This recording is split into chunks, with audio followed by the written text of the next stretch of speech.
하나님은 은혜를 통해서 천국 인재를 키우시는 것을 보게 됩니다.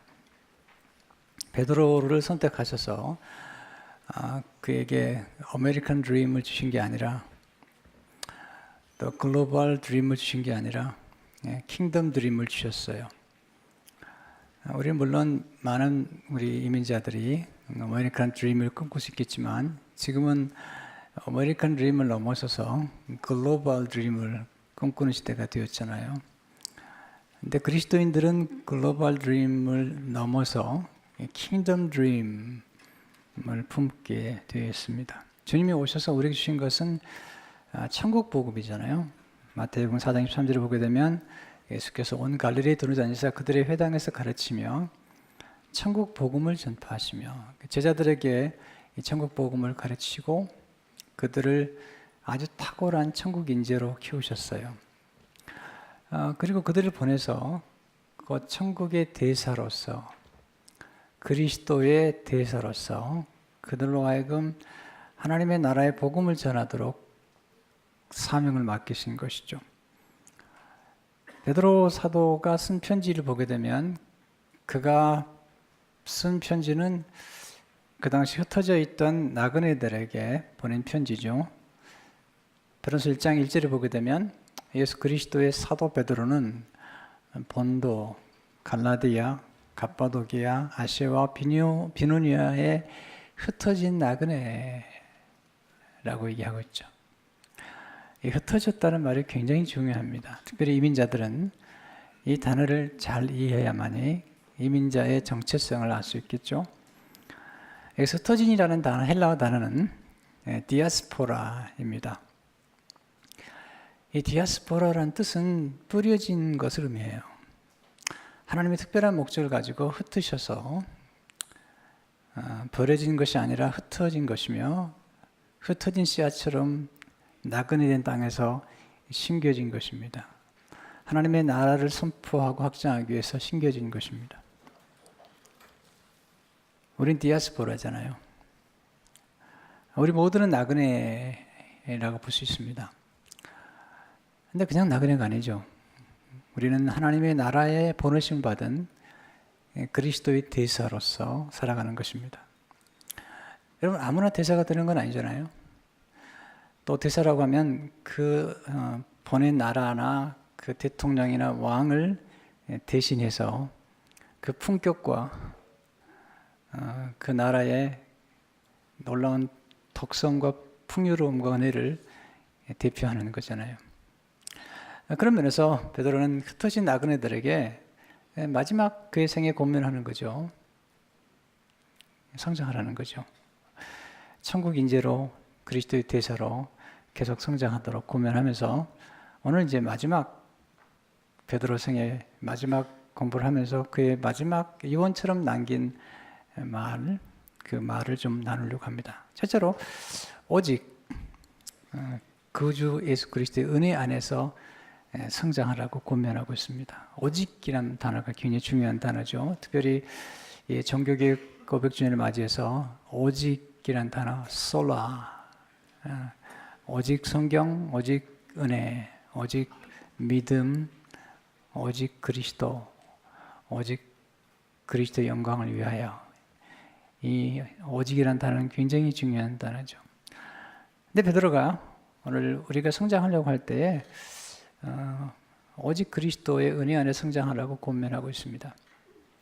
근데 이 말은 베드로가 남긴 베드로후서 마지막 서신의 마지막 남긴 말이죠. 근데 여기서 이 말씀을 헬라어로 보니까 이 헬라어의 시작의 첫 번째 단어는 자라가라라는 단어예요. 자라가라. 그러니까 그 그리스도의 대사들에게 너희가 자라가야 된다. 자라가라는 말의 헬라어로 보니까 아욱사노인데요. 성장하다, 자라다, 커지다, 점점 위대해지다, become greater, 증거하다, 또 내적으로 성장하다는 뜻을 가지고 있습니다.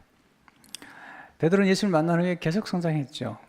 정말 아름다운 거룩한 성품까지 그가 겸비한 아주 탁월한 그리스도의 대사로서 그런 성장한 것을 보게 됩니다.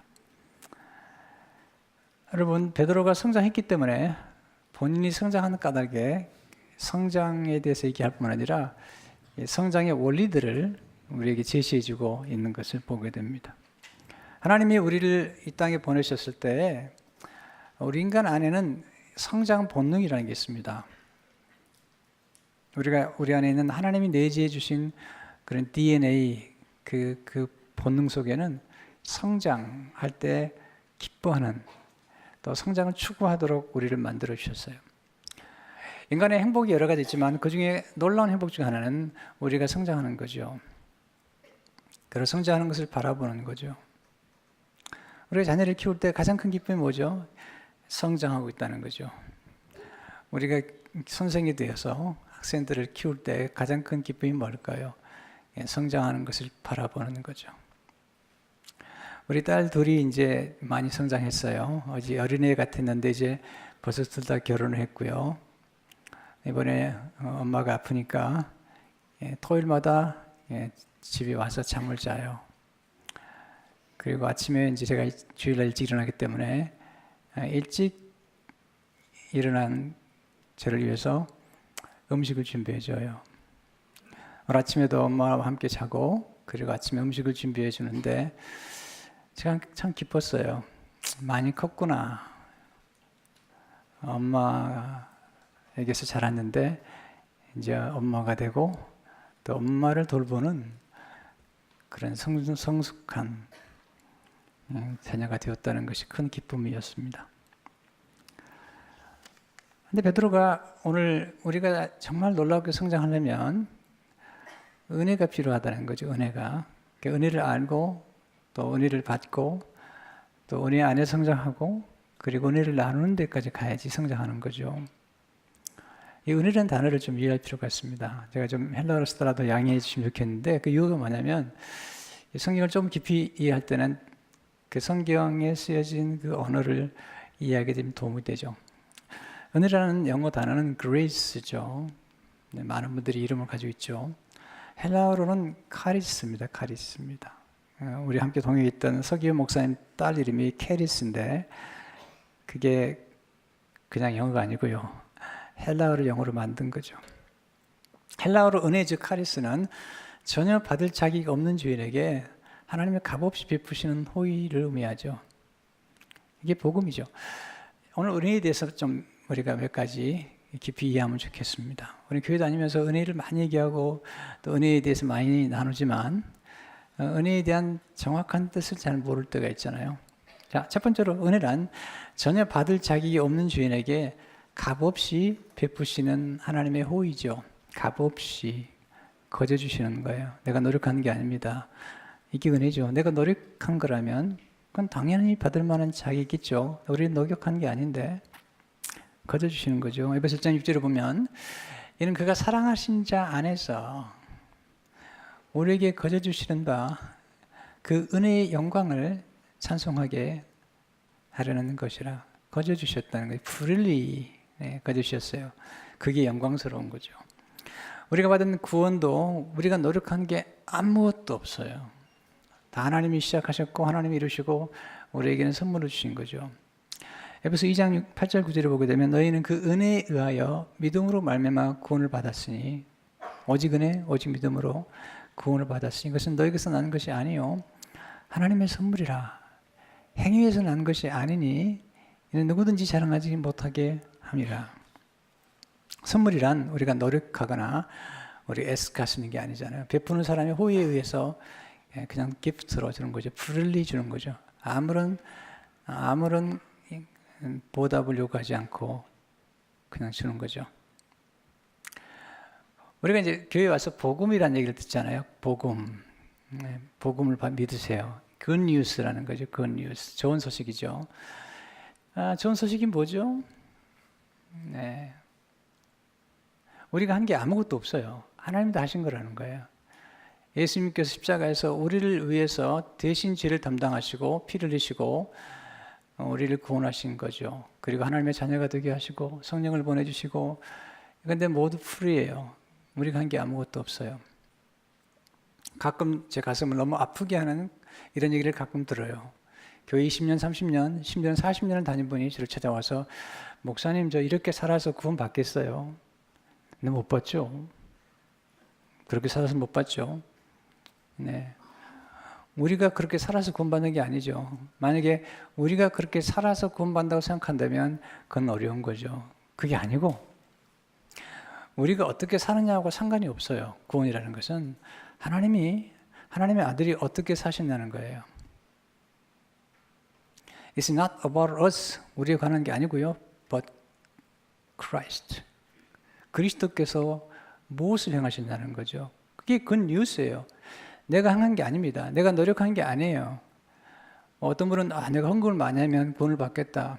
그런 게 아니라니까요. 굿뉴스는 뭐냐면 내가 한 게 아무것도 없는데 누군가가 대신 나를 위해서 십자가에 들어가시고 나의 모든 죄를 대신 담당하시고 그리고 우리의 저주와 심판과 정죄를 대신 담당하시고 우리에게는 값없이 구원을 주셨는데 이 구원의 이 영광스러움과 스펙트럼이 얼마나 놀라운지 하나님의 자녀가 되게 하시고 하나님의 나라를 유업으로 얻게 하셨다는 거죠. 선물로 주신 거죠. 이게 이제 요즘 지성인들에게는 좀 이해가 안 되는 거죠. 내가 뭔가 노력을 해야지. 여러분, 내가 노력한 거라면 그건 더 이상 굿뉴스가 아니라니까요. 내가 노력한 거라면 은혜가 아니라니까요. 내가 아무것도 한 게 없어요. 여기서 이제 두 번째 우리가 알아야 하나님이 우리에게 은혜로 주신 것을 깨달을 때 성장하는 거죠.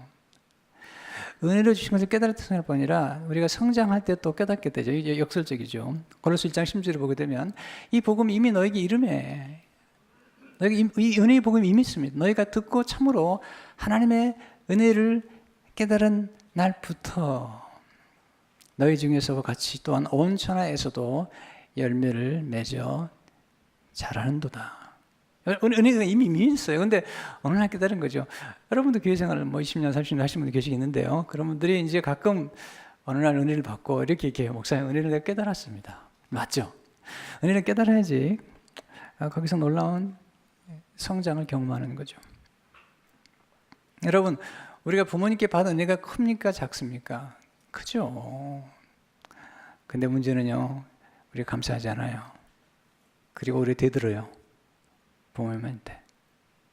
여러분, 은혜라는 이런 거잖아요. 값없이 주신 거죠. 우리가 부모님의 자녀가 되었다는 것 때문에 우리를 키워주시고, 먹여주시고, 학교 보내주시고, 결혼할 때도 도와주시고, 다 은혜로 주신 거예요. freely 주신 거죠. 내 은혜에 감사하기보다는 때로는 부모님에 대해서 때로 거역하는 것도 보게 되잖아요. 그럼 언제 깨닫냐면 자녀를 낳아서 본인이 결혼해가 자녀를 낳아서 키우면서 깨닫는 거죠. 아, 우리 어머니 은혜가 이런 거구나. 우리 아버지 은혜가 이런 거구나. 깨닫는 거죠. 그때 성장하는 거죠. 그러니까 은혜라는 것은 내가 받았다는 것도 중요하지만 받은 것을 받았다고 알아야 되고 깨달아야 되고 그리고 그 은혜를 내가 감사하고 기뻐할 때 그리고 이제 성장해서 내가 받은 은혜를 이제 나눌 정도가 되면 그게 이제 우리가 성장한 거죠. 세 번째, 은혜를 깨달을 때 그 은혜에 감사하며 그 혜택을 누릴 수가 있는 거죠. 은혜란 말은 다른 말로 표현하면 베네핏이에요. 혜택을 누리는 거예요. 뭐 직장에 가면 우리가 물어보잖아요. 베네핏이 뭐가 있냐고 물어보는데 직장에 들어갔다는 것 자체가 누리는 베네핏이 있죠. 하나님의 자녀가 되었다는 것 자체가 누리는 베네핏이 있죠. 예수 그리스도의 제자가 되었다는 것 자체가 누리는 베네핏이 있죠. 여러분이 교회에 소속해서 교회의 한 멤버가 되었다는 것 자체가 누리는 베네핏이 있죠. 다윗은 그걸 깨달은 거죠. 그리고 감사하죠. 시편 103편 2절 소절을 보게 되면 내 영혼아 여호와를 송축하며 그의 모든 은택을 잊지 말지어다. 이게 은택이란 말이 영어로 all his benefit이라고 그랬어요. 하나님 내게 주신 은혜가 있는데 그 은혜 안에서 내가 누리는 베네핏이 뭐냐는 거죠. 무슨 베네핏이죠? 그러니까 내 모든 죄악을 사하시며 내 모든 죄악을 내 모든 병을 고치셔주며 내 생명을 파멸해서 성량하시고 우리는 지옥으로 갈 수밖에 없는 멸망받을 사람들인데 우리를 성량하시고 인자와 공의로 관하시우시며 좋은 곳으로 내 손을 만족하게 하사 내 청춘을 독수리같이 새롭게 하시는도다. 감사하는 거죠. 오늘 그 성찬을 하겠는데요. 이 성찬을 할 때 예수님께서 기도를 들으시죠. 감사 기도를 들으셨는데 감사 기도라는 말이 굉장히 중요한 의미를 가지고 있어요. 그 본 에스캠프라는 분이 쓴 책에 보면 성찬에 대한 얘기를 하면서 이 감사 기도 속에 두 가지 단어가 함께 포함됐는데 은혜라는 단어, 카리스라는 단어와 또한 기쁨이라고 하는 카라라는 단어가 들어가 있다는 거죠. 그러니까 우리가 감사할 때 은혜를 알게 되는 거고요. 은혜를 알아야 감사하게 되고, 그리고 은혜를 알고 감사할 때 기쁨이 온다는 거죠. 제가 좀 읽어드릴까요? 또 떡을 가져 감사기도 하시고 떼어 그들에게 주시며 이 말씀 가지고 묵상했던 거죠. 이 자매님이 수년 전에 이 구절을 깊이 묵상하며 감사기도가 원어로 유카리스테오임을 처음 알았다. 유카리스테오의 어원은 은혜를 뜻하는 카리스. 보세요. 이 단어 속에 유카리스테오 안에 카리스가 들어있잖아요. 카리스이다. 예수님은 부서뜨린 떼어진 떡을 은혜로 보셨고 감사를 드리셨다. 이게 전부가 아니다. 감사드리기. 즉 유카리스테오에는 기쁨을 뜻하는 헬라 카라가 들어있다. 기쁨.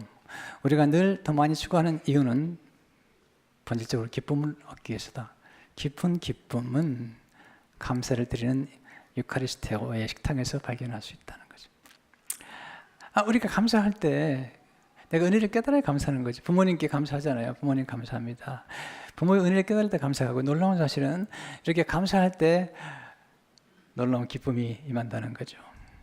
이 기쁨이라는 것은 내가 기쁨을 추구한다고 주어지는 게 아니에요. 기쁨은 바이 프로덕트예요. 하나의 부산물이죠. 내가 은혜를 깨닫고 그 은혜에 감동하고 감사하고 그 은혜를 표현할 때 그때 기쁨이 따라오는 거예요. 우리는 정말 놀라운 선물을 받은 거죠. 근데 그걸 깨닫지 못하면 감동이 없죠. 여러분, 우리가 감동해야 되잖아요. 감격해야 되잖아요. 거기서 감사가 있는 거죠. 네 번째, 하나님 우리의 성장을 위해 비해 주신 은혜의 방편을 깨달아요. 우리가 어떻게 성장할 수 있죠? 예수 믿으면서. 이 두 가지가 굉장히 중요한데, 첫째는 은혜의 말씀 안에 성장하셔야 돼요. 하나님이 우리 주시는 것은 은혜의 말씀이잖아요. 누가복음 4장 22절을 보니까 그들이 다 그를 증언하고 그 입으로 나오는 바 은혜로운 말을 놀랍게 여겨. 예수님의 입에서 나오는 모든 복음은 은혜롭죠. 그래서 사도 바울은 사도행전 20장 24절에서 하나님의 은혜의 복음을 증거하는 일을 마치라. 은혜의 복음은 놀라운 거죠. 이 복음에는 우리를 구원하는 능력이 있고요. 이 복음의 능력을 믿는 자가 오직 믿음으로 살아가는 거죠. 로마 7장 17절에 오게 되면 이게 중요한 패시지죠. 종교개혁 주일에 복음에는 하나님의 의가 나타나서 믿음으로 믿음에 이르게 하나니 기록된 바 오직 오직 의인은 믿음으로 말미암아 살리라 함과 같으니라. 오직 은혜 그리고 오직 믿음으로 살아가는 사람들이 의인이죠. 우리가 의롭지 않았는데 예수 믿으면 우리를 의롭다고 여겨주신 거죠. 의롭다고 그냥 선언해 주신 거죠. 예수 그리스도의 의를 우리 어카운트에 넣어주신 거예요. 우리 어카운트가 없어요. 우리는 죄인들인데, 근데 예수님의 의를 우리 안에 부어넣으시죠. 정가시켜 주신 거죠. 트랜스퍼 해 주신 거죠. 임퓨트 해 준 거죠. 그러니까 굉장히 중요한 것이죠. 이 복음 안에는. 그래서 은혜의 말씀을 자꾸 깨달을 때 성장하게 되는 거예요. 두 번째, 은혜의 성령님 안에서 성장하게 되죠. 히브리 10장 29절을 보니까 은혜의 성령을 욕되게 하는 자가, 이게 참 성령을 욕되게 하면 안 돼요. 은혜의 성령이신데, 왜냐하면 은혜가 아니면 우리가 하나님의 은혜로 주신 것들을 알 수 없기 때문이죠. 고린도서 2장 12절을 보게 되면 우리가 세상 영을 받지 아니하고 오직 하나님으로부터 은영을 받았으니 이는 우리로 하여금 하나님께서 우리에게 은혜로 주신 것들을 알게 하려 하십니다. 이미 주셨어요. 은혜로 주신 것들을 깨달아야 되는데 성령이 아니면 안 되죠. 제가 말씀 준비할 때나 말씀을 증거하기 위해서 기도할 때마다 제가 기도하는 것은 하나님 성령을 보내주십시오. 기름 부어주십시오. 그래야만이 성도들이 말씀을 들을 때 하나님의 은혜로 주신 것들을 깨달을 수 있습니다라고 기도하는 거죠. 다섯 번째, 은혜 안에서 그리고 은혜 아래서 성장하십시오. 여러분, 성장하려면 환경이 중요한데 어떤 가정은 죄 아래에 있습니다. 건강하지 않습니다. 어떤 가정은 율법 아래에 있습니다. 율법은 선한 것이지만 법이 많은 가정은 행복하지 않습니다. 율법은 이런 거죠. 잘못한 것을 자꾸 찾아내는 거예요. 그리고 자꾸 두렵게 하는 거죠. 늘 이렇게 얘기하는 거예요. 너는 아직 멀었다. 너는 부족하다. 너는 희망이 없다. 너는 기준에 늘 못 미친다. 이게 뭐냐면 율법이죠. 그래서 이런 율법적인 환경에서 자라는 아이들은요, 늘 비판적입니다. 왜냐하면 비판을 받았기 때문에 늘 비판적이고요. 그리고 늘 좋지 않은 것만 찾아내서 불만을 갖습니다. 이게 율법이 중요하지만 율법의 특징이죠. 이제 말은 검사 역할을 하는 거죠. 교회도 마찬가지죠. 어떤 교회는 굉장히 율법적인 교회가 있습니다. 신자를 더럽게 하고 겁을 주고 이렇게 공포심을 가지고 사람 움직이는데 그런 교회는 좋은 교회가 아닙니다. 건강한 교회가 아닙니다. 만약에 그런 분들이 목회자로 서 있다면 아주 성도들을 불행하게 만드는 거죠. 은혜 아래 있어야 됩니다. 은혜는 우리를 덮어주는 거죠. 예수님께서 우리는 은혜를 주셨잖아요. 덮어주시고 필요한 걸 공급해 주시고 늘 잠재력을 보게 하시고 좋은 걸 보게 하시고 좋은 걸 인정하게 하시고 그리고 부족한 건 채워주시고 그런 거죠. 로마서 6장 14절을 보게 되면 죄가 너희를 주장하지 못하는 이는 너희가 법 아래 있지 아니하고 은혜 아래 있습니다. 은혜는 우리가 하나님의 자녀인 것을 알게 해주잖아요. 은혜는 한량없는 은혜입니다. 갚을 길 없는 은혜죠. 이 은혜가 우리를 둘러싸고 있는 거잖아요. 그러니까 은혜 안에서 성장하는 자녀들은 특징이 뭐냐면 이 부모로부터 항상 은혜를 입죠. 그리고 늘 칭찬을 받아요. 격려를 받죠. 그리고 은혜의 특징은 뭐냐면 멀리 보는 거예요. 지금 당장 보는 게 아니라 멀리 보고 앞으로 변화될 무한한 가능성을 보고 말해주는 거죠. 베드로를 예수님 처음 만났을 때 그는 시몬이었거든요. 그는 아주 평범했던 사람들이거든요. 예수님 뭐라고 말씀하셨죠? 내가 장차 베드로가 될 것이다. 페트로스. 내가 장차 위대한 인물이 될 것이다. 심지어는 그가 예수님을 3번이나 부인할 때도 예수님 아시고 이렇게 말씀하실 가능성을 너는 돌이킬 것이다. 내가 은혜 안에서 안전망을 쳐줬는데 너는 돌이킬 것이며 그리고 형제들을 굳게 할 것이다. 샌프란시스코에 금문교가 있습니다. 이 금문교가 대단하잖아요. 그 금문교를 만드는 과정에서 수많은 인물들이 바다에 떨어져 죽었습니다. 심각해진 공사장에서 이제 연구하기 시작했습니다. 그걸 만드는 게 뭐냐면 금문고의 공사장 아래다가 그물을 친 겁니다.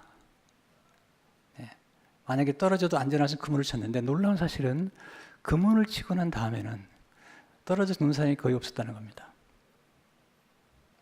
이런 그물이 은혜입니다.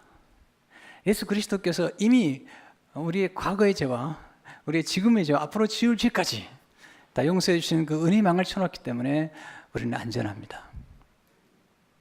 그 안에서 성장하는 것입니다. 실패할 수 있습니다. 실수할 수 있습니다. 넘어지지만 이 은혜는 우리를 다시 일으켜 세우는 것입니다.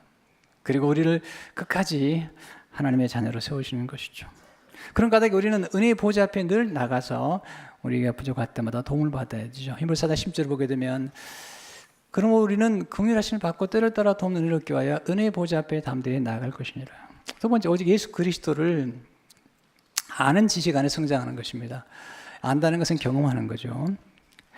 오늘 3장 18절을 보게 되면 베드로후서 오직 우리 주 곧 구주 예수 그리스도의 은혜와 그를 아는 지식에서 자라가라. 영광이지요 영원한 날까지 거기에 있을지어다. 우리는 누구를 만나면 알고 싶어 하잖아요. 여러분 교회 와서 예수 그리스도를 믿습니까? 네. 야, 아멘도 안 하십니다. 네, 아멘은 필요하죠. 여러분 예수님 믿습니까? 네. 또 하나 질문은 예수님을 아십니까? 네, 이게 중요한데 내가 얼마나 알아가느냐 중요해요. 근데 예수님 알아간다는 게 뭘까? 묵상을 많이 했는데요. 예수님 알아간다는 것은 예수님 안에 있는 것을 아는 것이죠. 예수님이 우리 안에 들어오셨는데 그 예수님 안에 있는 것이 무엇이길래 이 지그릇의 보배를 가졌다고 말하는 걸까? 예수 그리스도께서 우리 안에 들어오신 때 우리 예수 그리스도께서 소유하신 모든 것들이 우리의 것이 되는 것입니다. 자, 두 사람이 만나서 결혼하게 되면 남편이 가진 모든 것들이 아내의 것이 됩니다. 그건 신랑의 것이 모두 신부의 것이 되는 것이죠. 똑같아요. 우리는 그리스도 신부죠. 그렇다면 신랑 대신 예수님과 결혼을 했다면 그분을 여기시면 그분의 모든 것이 우리의 것이 된 것입니다. 그분 안에는 뭐가 있죠? 첫째로 예수님 안에 은혜와 진리가 충만한 거죠. 요한복음 1장 14절에 보면 은혜와 진리가 충만하더라. 두 번째, 예수님 안에는 지혜와 지식의 모든 부가 충만한 거죠. 고린도서 3절을 보니까 그 안에는 지혜와 지식의 모든 부가 감추느니라. 세 번째 예수님 안에 영생이 있는 거죠. 요한에서 5장 11절 12절에 보면 아들 안에 영생이 있고 그랬어요. 예수 그리스도 영접하는 그 순간 하나님의 생명이 우리 안에 들어오는 것이죠. 네 번째 예수님 안에 하늘과 땅의 모든 권세가 있잖아요. 마태복음 18장 18절에 보면 하늘과 땅의 모든 권세를 하나님께서 예수님께 주셨고 그 권세를 우리에게 주신 거죠. 다섯 번째 예수님 안에 보배로운 피가 충만한 거죠. 여러분 이 신앙생활 하려면 이 예수 그리스도의 보혈이 얼마나 놀라운 걸 알아야 되는데 그걸 깨달은 거죠. 베드로가 보배로운 피죠. 우리 죄는 스스로 깨끗게 할 수 없어요.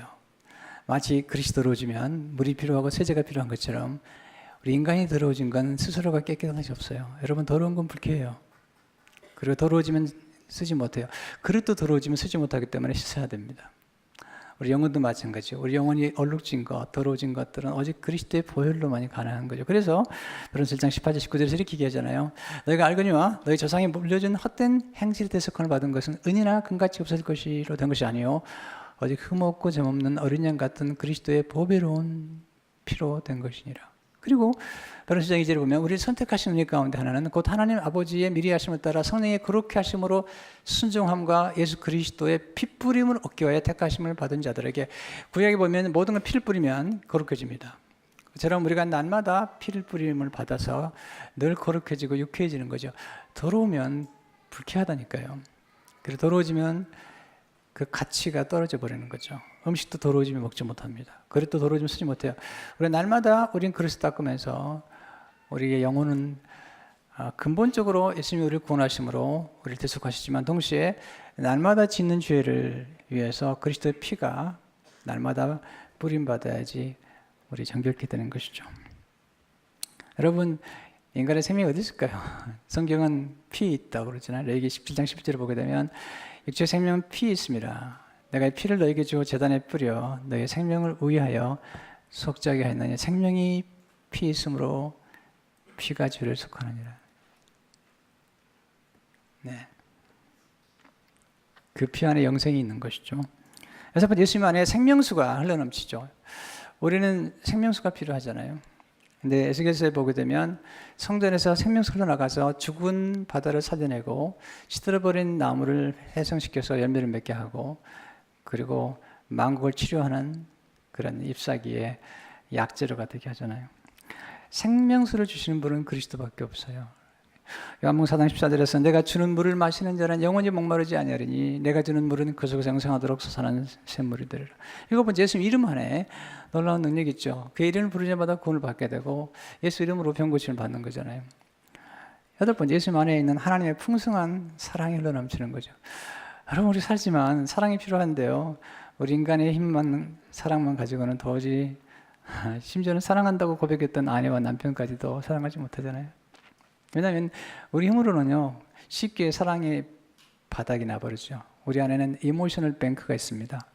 은행의 뱅크 안에 우리의 어카운트에 필요한 것들을 넣는다면 우리 안에는 이모셔널 뱅크라는 게 있어요. 그래서 우리 인간이 풍성해지려면 이 이모셔널 뱅크 안에가 사랑이 가득 차야 되는데 쉽게 고갈되거든요. 저는 끝없이 하나님의 사랑을 채워넣어야 되죠. 우리 인간은 노력까지 안 돼요. 어렵습니다. 그래서 늘 사랑을 예수 그리스도를 모시고 예수 그리스도와 연합되어 있는 순간에 예수 그리스도가 공급해주는 사랑을 늘 받게 돼요. 이게 예배죠. 이게 하나님과의 깊은 교제죠. 거기서 끝없는 사랑을 경험할 때 예수님의 한 분 하나로 만족하세요. 왜냐하면 예수 그리스도 안에 있는 지식과 지혜와 은혜와 그 사랑 속에 살아간다면 우리는 정말 풍성한 삶을 살 수 있는 거죠. 우리는 다만 그 놀라운 그 은혜 안에 있으면서도 은혜인지를 모르고 살아가는 거죠. 그리고 은혜를 받는 것과 누리는 건 달라요. 여러분이 가지고 있는 컴퓨터에 기능이 굉장히 많거든요. 그런 컴퓨터를 가지고 있는 것과 그것을 사용하는 것과는 너무 다르는 거죠. 마치 예수 그리스도 은혜가 우리에게 풍성한데 그 은혜를 내가 받고 누리고 내가 누려봐야지, 내가 혜택을 누려봐야지 사람들에게 전하는 거예요. 내가 은혜를 받아도 그 은혜를 모르면 그 사랑을 표현하지 못하는 거죠. 어떤 분들은 사실은 굉장히 가난한 가정에 성장했는데 늘 부모님께 감사하더라고요. 부모님이 남겨주신 정신적인 유산과 신앙의 유산을 너무너무 감사하는 거죠. 어떤 분은 볼 때는 너무 부모가 잘해줬는데 늘 불만이 많아요. 이것은 깨달음의 문제죠.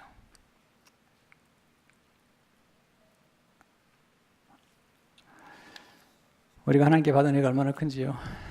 아니, 부모님께 받은 은혜 생각해 봅시다. 학교 보내줬죠. 뭐 대학 여기서 다니려면 수만 번씩 들어가잖아요. 다 프릴리 도와주신 거죠. 물론 융자 받은 분도 계시지만 그냥 도와준 거죠. 그런데요, 우리가 하나님 아버지께 받은 은혜가 얼마나 큰지 아십니까? 이건요, 정말 한량없는 은혜예요. 그 은혜에 대한 감사와 또 사랑이 필요한 거죠. 어떻게 그 은혜에 보답할까요? 네, 오직 예수 그리스도에게 영광을 돌리는 것입니다. 여러분, 예수님 영광의 절정은 뭐죠? 창조의 영광도 있지만 우리 위해서 희생하신 고난의 영광이죠. 베드로가 나중에 예수님처럼 십자가에 거꾸로 매달려 죽습니다. 그리고 그런 얘기하죠. 그 영광이 가장 영원한 것이며 가장 아름다운 것이다. 고난의 영광이. 여러분, 이 세상의 모든 영광은 다 언젠가 사라지고 쇠하고 맙니다. 뭐 세상의 권력과 부요, 여러분 보시면 알잖아요. 5년밖에 안 가는, 5년도 못 가는 영광을 누리겠다고 난리를 피우잖아요. 그리고 결국은 어디로 가는 거죠? 그러나 그리스도께서 그리스도 영광을 위해서 그리스도 은혜에 감사해서 살아가는 우리 삶 가운데 주신 영광은 정말 놀라운 거죠. 그래서 베드로 사도는 이렇게 말하잖아요. 베드로서 5장 4절을 보니까 그리하면 목자장이 나타나실 때 시들지 아니하는 영광의 관을 얻으리라. 그는 선택한 거죠. 그리고 베드로서 5장 10절을 보게 되면 모든 은혜의 하나님 곧 그리스도 안에서 너희를 부르사 자기의 영원한 영광에 들어가게 하시니가. 우리가 영원한 영광에 들어간 거죠. 그리스도 안에서. His eternal glory in Christ. 잠깐 고난을 당한 너희를 친히 온전하게 하시며 굳세게 하시며 강하게 하시며 털을 견고하게 하시리라. 여러분, 우리가 받은 은혜가 큰데요, 은혜를 감사해야 됩니다.